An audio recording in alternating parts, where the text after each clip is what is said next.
Welcome back to Breakfast. In the heart of rural Taranaki, there's a lot of things you'd expect to find. Dairy farms on the top of that list. But what about two drag queens? And not just that, but two drag queens who run story time sessions with local school kids.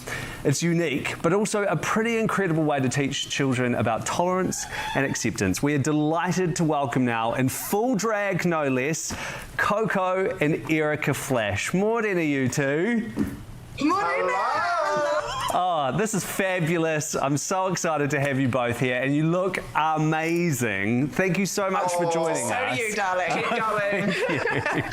So talk us through what it is that you do with the kids. You go into libraries mostly, don't you? And you read to them. Yeah, so, I mean, Drag Queen Story Hour has been a thing over in America for quite some time. And so we've brought it along. It was South Taranaki District Libraries, Kath's shared there, that got us involved in this. And yeah, we just read stories. It's mostly sort of about anti-bullying and acceptance and being yourself and things like that. And it's been absolutely amazing. We've been going for about 3 or 4 years now, and we love it.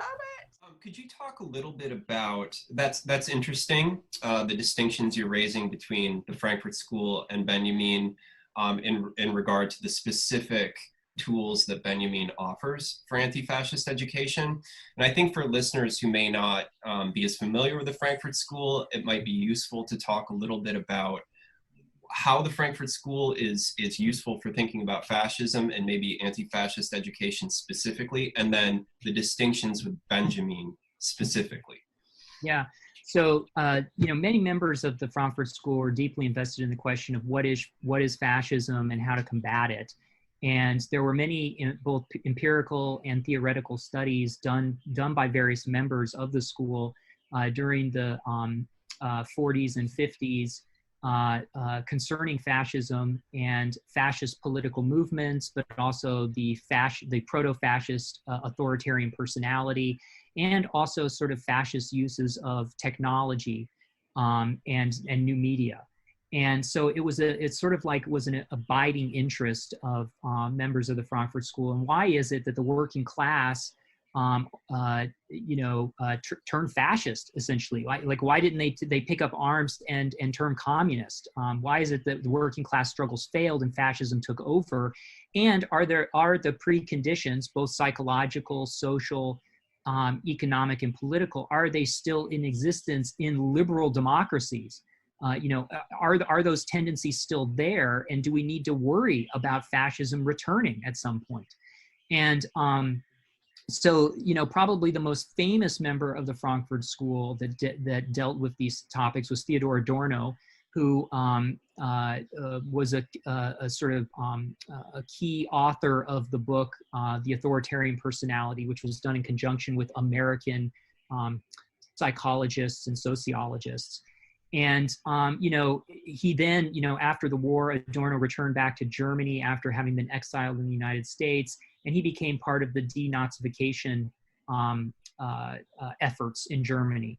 And one of the things that he was very concerned with was education and early childhood education in particular, and how the roots of fascism grow out of these sort of psychological tendencies that can take hold of somebody at a very young age. And then they become sort of sedimented into our habits, and then that primes us for being seduced by authoritarian leaders or ideas of a master race or armored nationalism and so on.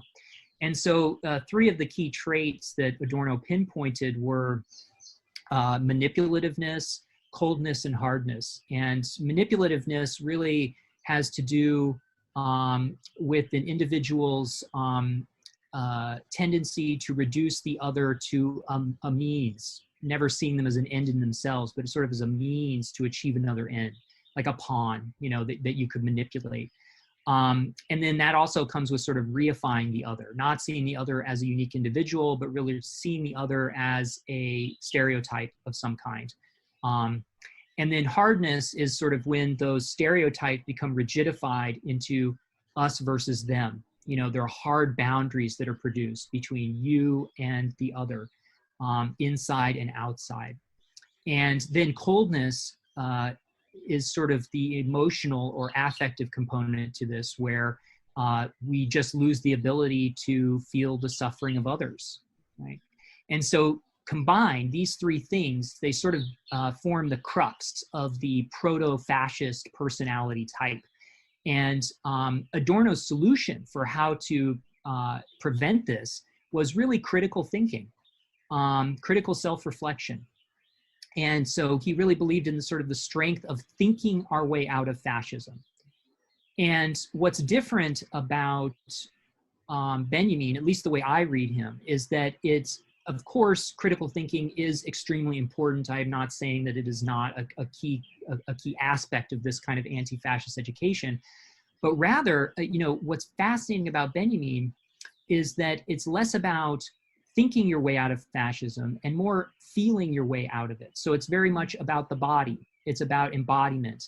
And in particular, where Adorno and many of the other Frankfurt School members were heavily influenced by Freudian psychoanalysis and sort of models of the mind, Benjamin was much more interested really in a theory of the body that came out of film and film studies and the work of Eisenstein and the Russian filmmaker, and this idea of innervation and how there's like circuitries of energy that run through the body, and they can be innervated or energized through sort of engagements with the external environment, through new technologies and so on.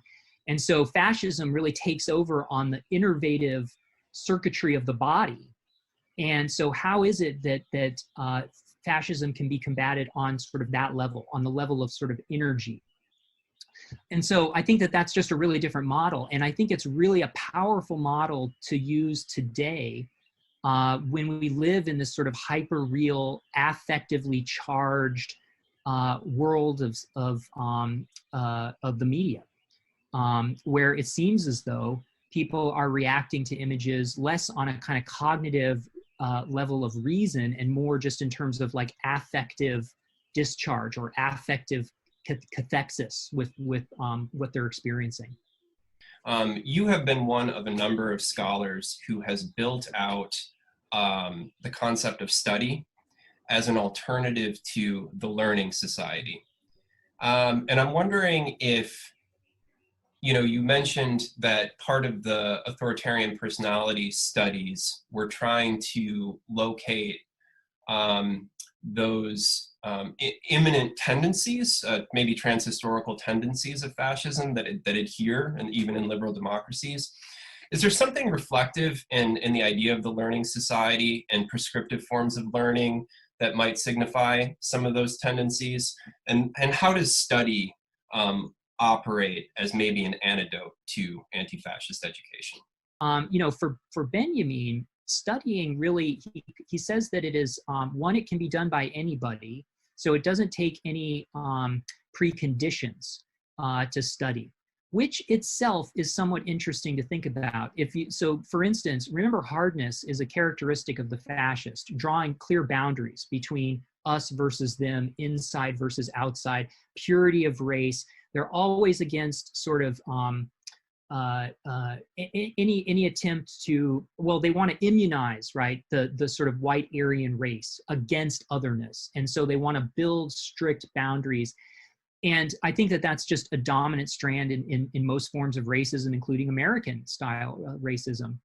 And so study, just by simply saying that anybody can do it, is in a sense anti-fascist, because it is breaking apart the kind of implicit hardness that comes with any fascism, which clearly says who can do what, when, and how. Studying is not so prescriptive in that sense. Anyone can do it anywhere at any time, for Benjamin. So that's one thing. The other interesting thing to note is that it is the way he describes it in certain essays is a kind of non-durational impact. And it comes in moments of touching or of losing one's orientation, or mimetic, sort of mimetic mimicry of otherness. And it sort of surges through the body and then dissipates. And so in a sense, it is,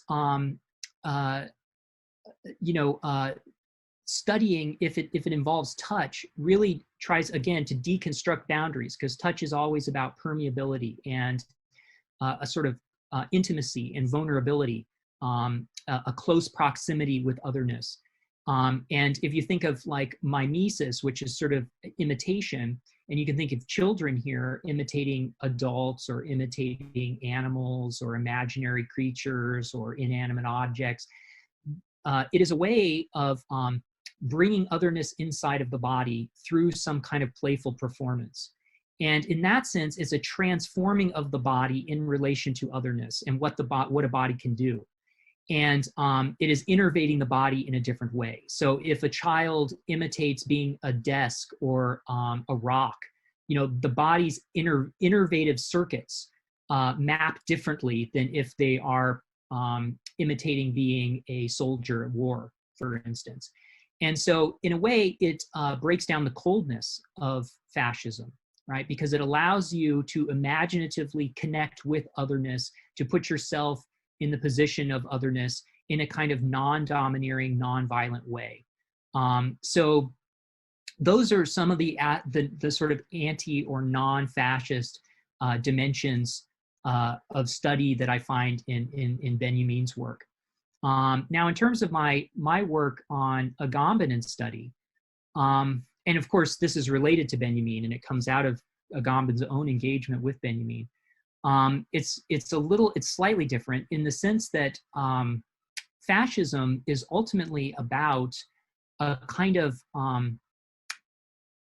reverence towards the law of the leader, the law of authority, so it's authority adoration. And this is why fascists often have a kind of authoritarian strain within them. And what's interesting about Agamben is that his notion of study is directly related to the law. And so you can think of study, okay, so the law, an operative notion of the law is that the law is functioning and it's working. We need to abide by the law, right? If we do not abide by the law, then we will be punished in some way.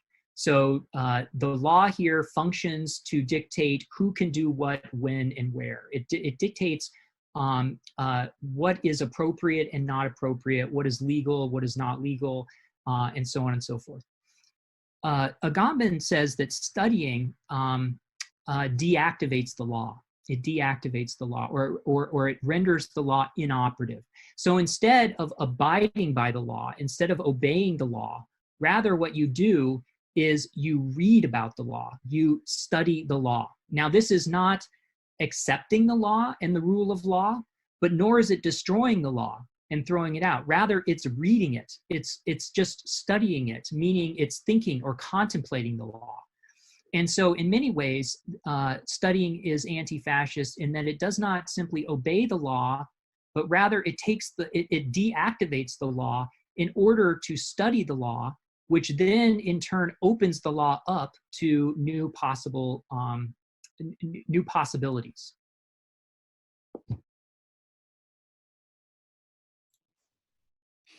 And would you say that those new possibilities have some linkage to this other concept that circulates in your work, exopedagogy? Or is so I'm getting here a kind of intellectual map. On one hand, there's modes of study that you are contemplating that emerge out of Benjamin. There's another mode that comes out of Agamben. There are continuities and discontinuities between these things, which are sort of interesting. And exopedagogy, this is sort of a third category that hints maybe toward those possibilities. Could you comment on that? So yeah, I think that the idea of my work as creating a system would probably not be the right way to go about thinking or reading the work, because the work is not as a whole supposed to be a kind of coherent unified system of any kind. Rather, my interest is in diversifying or pluralizing forms of educational life. And so all of my projects take this up and through my relationship with different thinkers, whether they be Agamben, Benjamin, Rancière, and so on and so forth. So it really, and now that isn't to say though that there aren't overlaps. There are convergences and divergences. And so so I think that you can look for convergences, but it's also important to see divergences between these different forms of educational life and how they circulate, what they do, and so on. And I think that, yeah, the relationship between study, my anti-fascist work, and exopedagogy, there are several of these overlaps or convergences. One of them is that studying, as I alluded to, both in Agamben but also in Benjamin's work, is about being out of bounds. It really is about being outside of the law in some way. So there's something fugitive about it, or there's something about it that is not within strict boundaries. So those boundaries could be like legitimized institutions of education, such as schools or universities, or it could be theoretically out of bounds, meaning that to understand education, you have to go out of bounds of the kind of canon of great educational literature and draw on new sources or marginal sources, right? Or minor sources that have been excluded. So I think that there's a lot of resonance between studying and exopedagogy in the sense that they are both interested in what is out of bounds and how there can be some liberatory dimension to what is out of bounds. So I think one of the currents that runs through my work is this interest in boundaries and boundary crossing, and I guess you could say contamination, right? Contamination of boundaries.